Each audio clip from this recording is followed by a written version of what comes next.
Saudara, pasca sidang pra-peradilan Peggy Setiawan hari ini, kuasa hukum meyakini bahwa kliennya akan dibebaskan. Menurut kuasa hukum, hakim akan membuat putusan berdasarkan bukti bahwa penetapan tersangka Peggy tidak sah.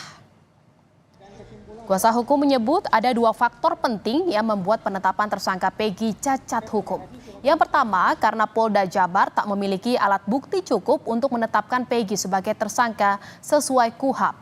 Selain itu, kuasa hukum menilai Peggy belum pernah mendapat undangan untuk pemeriksaan sejak 2016. Kuasa hukum yakin hakim akan mengabulkan seluruh gugatan pra-peradilan dan membebaskan Peggy. Harus ada dua minimal alat bukti yang sah gitu ya. Sementara dua alat bukti yang didapat atau yang ada oleh di Polda Jabar itu didapatkan diantaranya setelah penetapan tersangka Peggy. 2016 sampai 2024 itu belum pernah diundang secara patut oleh penyidik Polda Jabar. Sementara sidang pra-peradilan Peggy masih berjalan, Kejaksaan Tinggi Jawa Barat telah mengembalikan berkas perkara Peggy Setiawan, tersangka kasus pembunuhan Vina dan Eki kepada penyidik Dirkrim Polda Jawa Barat. Seluruh berkas perkara yang diajukan penyidik Dirkrim Polda Jawa Barat dikembalikan 100% atau dengan istilah lain P19. Penyidik Dirkrim punya waktu 2 minggu sejak berkas dikembalikan untuk melengkapi berkas. Kami sampaikan bahwa berkas perkara atas nama tersangka PS telah dikembalikan kepada teman-teman penyidik dan telah diterima oleh teman-teman penyidik pada hari Selasa kemarin di tanggal 2 Juli tahun 2024. Saudara, sidang pra-peradilan atas gugatan yang dilayangkan kuasa hukum Peggy Setiawan tentang penetapan tersangka kasus Vina Cirebon oleh Polda Jawa Barat hampir selesai. Seiring dengan pra-peradilan yang sedang berjalan, Kejaksaan Tinggi Jawa Barat juga telah mengembalikan berkas perkara Peggy Setiawan kepada penyidik Dirkrim Polda Jawa Barat. Lalu apakah proses pra-peradilan dan pemberkasan Peggy oleh penyidik dapat membuktikan Peggy benar bersalah atau justru sebaliknya? Kita akan bahas bersama pakar studi kepolisian Unpad, Prof. Muradi, yang sudah bergabung bersama kami di Kompas Malam. Selamat malam, Prof. Prof, ini selamat malam. Semoga sehat ya, Prof ya. Alhamdulillah sehat ya. Prof, ini selama 5 hari pra-peradilan ini sudah berlangsung sejak hari Senin kemarin. Kedua pihak, yaitu dari Polda Jawa Barat ataupun kuasa hukum Peggy Setiawan ini saling membeberkan fakta dalam persidangan. Kalau dari yang Anda baca nih, Prof, seberapa besar sebenarnya peluang Peggy untuk bebas? Saya ingin berangkat dari 3 hal ya, Pak. Yang pertama memang ini kan pra-peradilan itu kan ruang buat publik untuk mementahkan atau mematahkan sangkaan ya. Jadi sangkaan tersangka dan sebagainya. Jadi di sini memang pada akhirnya publik akan juga melihat apakah dirinya ataupun kliennya itu bisa dianggap layak untuk dijadikan tersangka. Yang kedua, ini pra-peradilan juga bicara soal 2 hal. Yang pertama, bagaimana kemudian adanya keadilan tadi. Keadilan ini memang yang bersangkutan dianggap punya hak untuk mendapat keadilan. Karena apa? Karena dalam berbagai hal misalnya yang sampaikan pengacara Peggy juga merasa bahwa kliennya tidak dalam posisi yang tersebut, apalagi dengan berbagai pendekatan locus standi dan sebagainya. Yang ketiga, ini baru saya kira bicara soal organisasi atau institusi ya. Jadi kalau memang pada akhirnya kemudian pra-peradilan kemudian mengalahkan institusi, kita sudah pernah kejaksaan pernah mengalami, kemudian KPK sudah mengalami dan kepolisian juga mungkin mengalami kalau memang pada akhirnya itu juga hal yang biasa sebenarnya dalam proses peradilan. Jadi bahkan kemudian kalau kita belajar dari atau melihat dari beberapa negara, bahkan ada yang pernah ditahan sampai 40 tahun kemudian ternyata salah tangkap dan sebagainya. Dan yang dilakukan oleh institusi adalah simpel sebenarnya, meminta maaf dan melakukan rehabilitasi. Nah, poin penting adalah yang kemudian jadi dalam kasus ini adalah kenapa kemudian ini jadi berbelit-belit ya, tidak dalam posisi yang sebenarnya simple untuk dibuka ke publik. Kaitannya katakan misalnya ini kan bergeser dari proses pencarian tiga DPO kemudian jadi hanya 1 DPO dan kemudian pada akhirnya kemudian dimentahkan lagi dengan misalnya pra peradilan. Jadi kalau saya ngelihatnya memang masing-masing punya argumentasi, tapi saya harus jujur juga bahwa saya belum mendapatkan keyakinan untuk menyatakan bahwa Polda Jabar bisa memenangkan ini. Kenapa? Karena ada kebaruannya nggak? Saya nggak lihat ada kebaruan ya untuk bisa menyampaikan paparan keyakinan publik dan juga bahkan keyakinan dari hakim sendiri untuk mengatakan bahwa kasus ini harus dilanjutkan. Nah, sementara dari klien sendiri kan dari Peggy sendiri kan masih bersikukuh pada dua hal tadi. Pertama misalnya soal lokus, kemudian yang kedua adalah bahwa belum pernah dipanggil sejak 2016 sampai terakhir ditangkap. Artinya apa?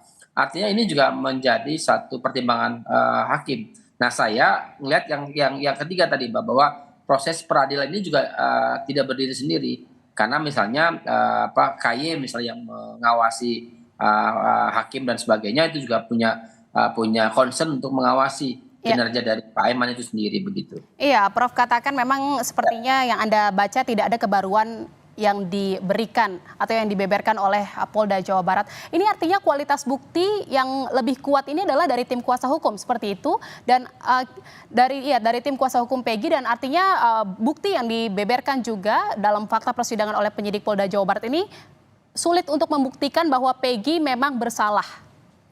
Ya, kalau pada akhirnya ke arah sana saya kira Polda Jabar harus berbesar hati ya, karena memang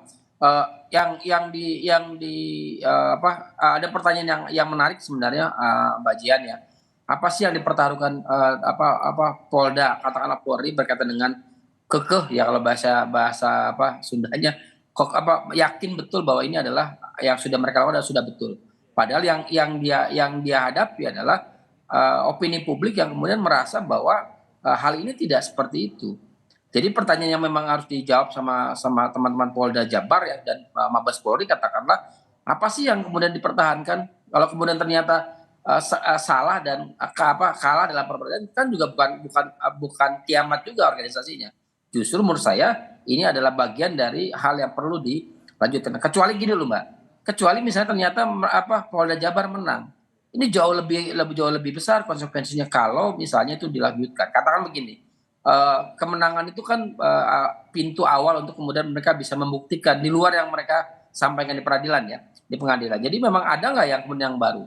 Nah, kalau yang kemudian berulang-ulang repetition begitu, yang saya kira publik kemudian juga hakim juga akan menangkap bahwa ini seolah-olah dipaksakan, padahal sebenarnya publik menunggu betul. Karena apa? Karena hasil survei Litbang Kompas ya menjelang Polri ulang tahun itu kan bagus banget ya, di atas 80%. Kemudian juga pimpinan Polri juga di atas mendekati angka 60%.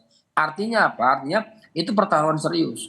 Kalau kemudian yang diselamatkan satu orang per orang, sementara lembaganya kemudian tidak terlalu bisa dijaga marwahnya, saya kira ini akan menjadi bumerang sendiri buat teman-teman di kepolisian sebagai organisasi ya.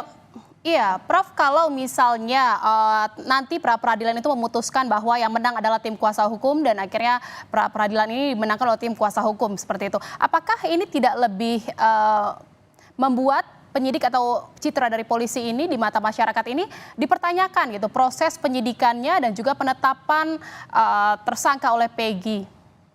Saya ingin kembali ke literatur ya, pengalaman di banyak negara, di Inggris, kemudian di Amerika Serikat, kemudian bisa di Korea dalam kurun waktu hampir 50 tahun ya, itu kan mereka juga banyak terjadi salah tangkap dan kemudian berbesar hati juga untuk memperbaiki kinerjanya. Jadi sebenarnya kalau ternyata memang ada hal yang salah ya diakui. Kenapa? Karena esensi dari presisi ya, kalau kita membaca presisi kemudian Policing 4.0 itu adalah dia bisa integrasi dengan publik. Sementara kalau kemudian hanya menjaga reputasi tanpa menjaga rasa keadilan publik, itu akan menjadi bumerang yang cukup serius. Katakanlah begitu, misalnya kita pernah ngalamin misalnya melihat Hong Kong, polisi Hong Kong tahun 80-an. Artinya memang pada akhirnya saya ingin menekankan bahwa yuk sama-sama jaga lembaganya, bukan orang per orang. Polisi itu sudah sangat bagus ya, polisi sudah sangat bagus, kemudian jangan gara-gara 1-2 orang citranya jadi kemudian netral lagi. Jadi publik artinya, jadi Prof? Ya gimana? Ya, artinya Prof, ini berarti bukti yang memang sudah dibeberkan oleh tim kuasa hukum ini lebih kuat ya dibandingkan dengan penyidik Polda Jabar dalam pra peradilan. Secara gini, kalau timbang menimbang ya sedikit lah lebih bisa, kemudian argumentatif bisa diterima. Kemudian buktinya agak sedikit di atas di atas teman-teman Polda Jabar. Tapi tadi saya bilang dari awal bahwa proses ini kan kemudian juga dilihatnya komprehensif. Jadi kalaupun misalnya teman-teman Polda bisa membuktikan jauh lebih komprehensif, jauh lebih data hal yang baru, ya saya kira itu jadi pertimbangan betul. Artinya sidik jari dan juga pencocokan wajah yang dikatakan oleh penyidik Polda Jawa Barat ini di atas 90% identik gitu ya dengan Peggy Setiawan ini belum terlalu kuat seperti itu. Ya itu yang harus dibuktikan, Mbak. Karena apa? Karena keyakinan penyidik kan juga harus dibuktikan dengan fakta dan saya lupa, fakta dan kemudian yang bisa memperkuat basis apa yang disampaikan gitu. Jadi kalau saya sih melihatnya seperti itu. Jadi apapun yang kemudian disampaikan teman-teman Polda Jabar, selama kemudian tidak bisa diekspos oleh publik dan diakses oleh publik dengan memberikan argumentasi yang jauh lebih runut, ya saya kira pengadilan juga akan memiliki pertimbangan yang berbeda dengan harapan teman-teman di Polda Jabar. Artinya keberadaan dari yang dua tadi itu tidak dilihat sebagai satu kesatuan, dia mungkin dilihat dari parsial saja. Padahal kita membayangkan kalau betul misalnya itu dilakukan, kenapa nggak dilakukan 2016? Kenapa kemudian misalnya proses yang dilakukan itu tidak kemudian terputus hampir 6 sampai 8 tahun. Nah, ini pertanyaan itu yang kemudian saya kira perlu disampaikan ke publik supaya publik juga merasa bahwa yang temuan dari Polda itu bisa meyakinkan publik dan juga pengadilan ya, terutama Prof. Sendiri gitu. Ya, Prof, Prof, ini singkat saja, ini kan terkait dengan penetapan Peggy sebagai tersangka ini ada dua proses yang sedang berjalan. Selain pra peradilan juga ada pemberkasan dari Kejati. Nah, ini kan yang paling dekat adalah pra peradilan gitu yang akan diputus Senin besok. Bagaimana jika memang nanti di saat Senin ini pra peradilan diputus bahwa tersangka Peggy ini cacat hukum dan juga penetapan sebagai tersangkanya digugurkan. Apakah memang pemberkasan dari Kejati ini yang sekarang juga sudah masih berlangsung ini akan otomatis digugurkan juga atau bagaimana, Prof?